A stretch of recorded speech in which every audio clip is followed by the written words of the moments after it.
आदर्श महाकारुण तथागत भगवान गौतम बुद्ध परमपूज्य बोधिसत्व डॉक्टर बाबासाहेब आंबेडकर यांच्या प्रतिमा ठेवल्या. आपण त्यांना आदर्श मानतो आणि आपल्या पूर्वजापासून आपण आदर्श मानत मानत खूप लांब आलो आणि या आदर्शांची पूजा करतो. आपण त्यांचे विचार चांगले आहेत म्हणून त्यांना हार घातली, फुलहार घातली आणि वंदन सुद्धा केलं. आम्ही वंदन करून काय म्हणलो, अरहंत सम्यक संबुद्धाला आमचं वंदन असो. 3 वेळेस वंदन केलं. त्याच्यानंतर 3 वेळेस बुद्धं नमामि, धम्मं नमामि, संघं नमामि.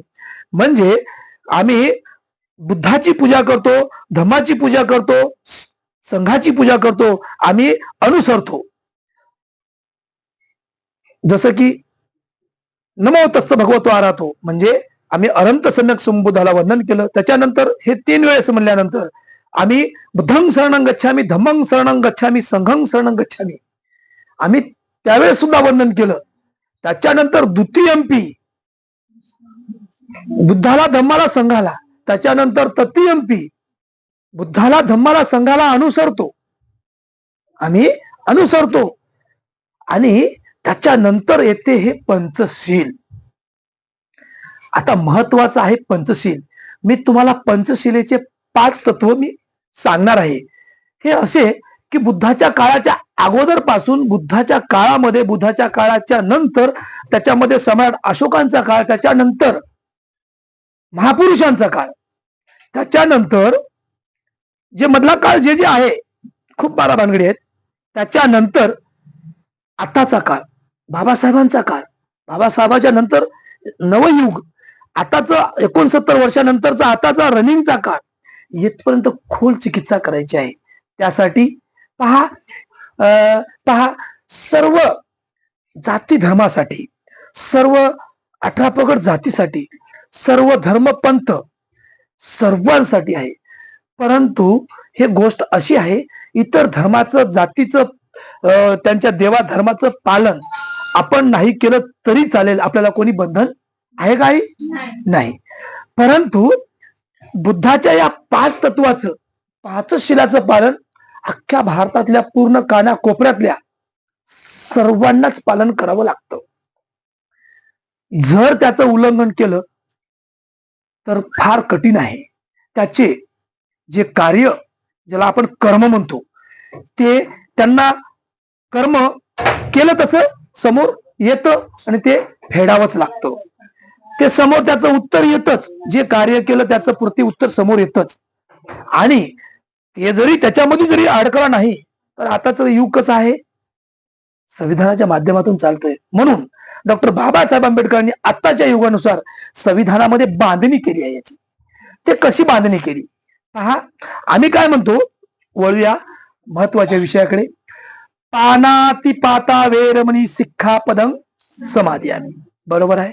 आता आई, याचा मराठी अनुवाद काय होतो? मात्राची हत्या न करणे. बरोबर. आता हे कोणाकोणाला माहित आहे बघा. ह्याच्यामध्ये दुसरं काही नाही. काय आहे पहा. मी हिंसा करण्यापासून अलिप्त राहण्याची प्रतिज्ञा करतो.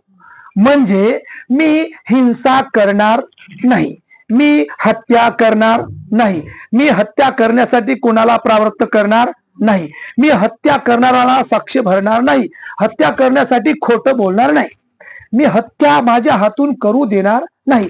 म्हणजे मी काय करीन, मी हत्या करणारच नाही, करू देणारच नाही. म्हणजे मला सांगा, हे हत्या करणे हे आजकालचं नाही, हे सिद्धार्थ युवराजाच्या अगोदरपासून आहे.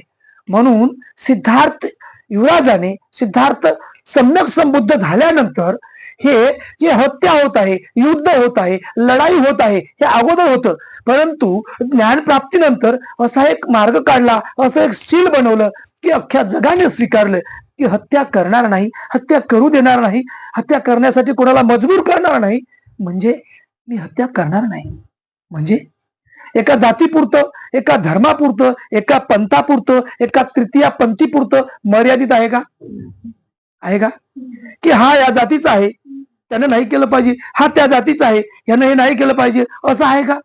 सिद्धार्थ गौतम बुद्धांनी त्या काळी चिकित्सा करून किती 6 वर्षाची कठोर तपश्चर्या करून काय केलं? ज्ञान प्राप्ती झाली. त्याच्यामध्ये या शिलाची निर्मिती कशी झाली आणि हे जगाने स्वीकारलं. परंतु भारतातल्या लोकांना स्वीकारण्यासाठी कुठंतरी कमी पडतंय. नाही, त्यांना ते मान्य नाही. त्यांना मान्य आहे ते शील, परंतु त्यामध्ये देव देव या शब्दाला जोडून मग ते काही असेल तरी मान्य आहे.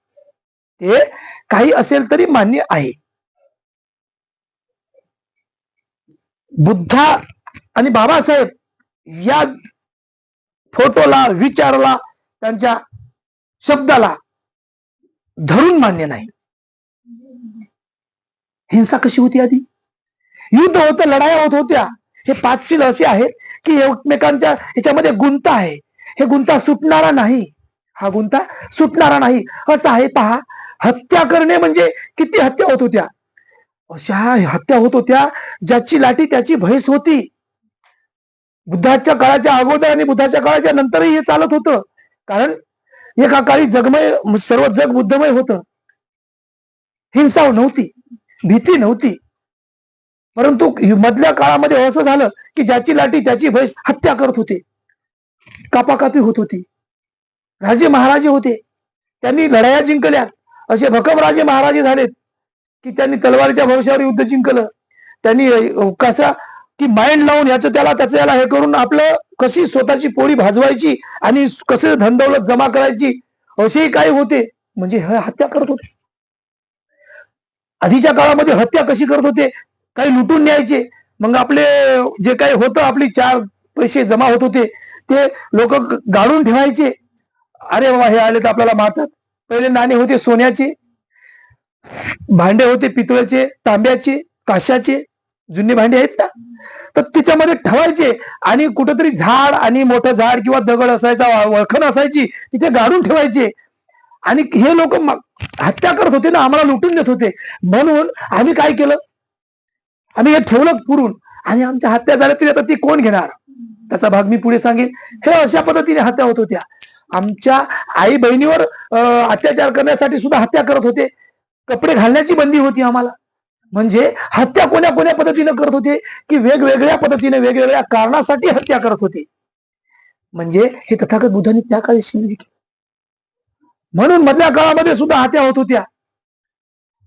हत्या भयानक होत्या. शेवटी सुद्धा सांगेन मी, पहा, म्हणून डॉक्टर बाबासाहेब आंबेडकरांनी सर्व महापुरुषांचा जातीयतेचा अभ्यास करून या शिलाची खूप चिकित्सा केली. म्हणून 2 वर्ष 11 महिने 18 दिवसामध्ये हत्येपासून कसं सुरक्षित राहिलं पाहिजे म्हणून संविधानाची निर्मिती केली. संविधानामध्ये काय लिहिलं? पिनल कोड 511 नुसार, 302, 303, 304, 304/A, 304/B, 307, 308, 309, 323, 324, 326, 328, 332, 333 आदी कलमानुसार. आता कलमा भरपूर आहेत. हत्या कशी?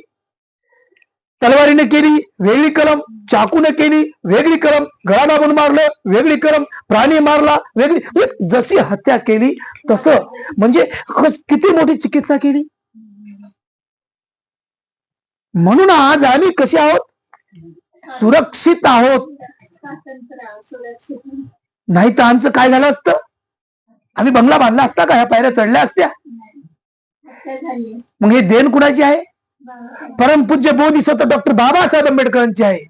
परंतु असे महापुरुष तर भरपूर झाले की हो, झाले नाही का? त्यांनी लढाया केल्या नाहीत का? मला टीका टिप्पणी करायची नाही. त्यांच्या पद्धतीने, त्यांच्या युगानुसार ते तसे चालले. त्यांचं जसं माइंड चाललं तसं चालवलं त्यांनी. तसं त्यांनी युद्ध केलं. सर्वांना सन्मानात जगण्यासाठी सगळ्याच महापुरुषांनी क्रांत्या केल्या अशा नाही. वेळेअभावी कत्तली केल्या त्यांनी. अन्याय करणाऱ्याच्या घर कापून टाकले. परंतु हत्येसाठी एकच असा युगाच्या अंधरुडीला दृष्टी लाभुनी भीमामुळे म्हणून त्या अगोदर जी प्रेरणा घेतली ते सिद्धार्थ सम्यक संबुद्धाची. अशा 2च क्रांत्या झाल्यात की त्यांनी न रक्तपात करता लढाई लढली. ते सिद्धार्थ सम्यक संबुद्ध. आणि दुसरे जे असतील तर फक्त बोधिसत्व डॉक्टर बाबासाहेब आंबेडकर आहेत. म्हणून यांनी या गायापालट करण्यासाठी, बरं तर हे संविधानाच्या कलमा जे बाबासाहेबांनी संविधान लिहिलं हे एका जातीसाठी आहे का, एका धर्मासाठी आहे का, एका पंथासाठी आहे का, तृतीय पंथीसाठी आहे का? तृतीय पंथी म्हणजे समजते ना तुम्हाला, ते रेल्वे मंत्री असतात बघा, रेल्वेत असतात, टाळ्या वाजतात ना, तो एक जीवच आहे ना, आहे की नाही? म्हणजे सर्वाला समान ठेवलंय. हत्या कोणाचीही असो, प्राणी मारला तर हत्या केस कलम लागते की नाही? आपण जातो की नाही? मग आज आपण सुरक्षित कशामुळे आहोत? संविधानामुळे. पहा,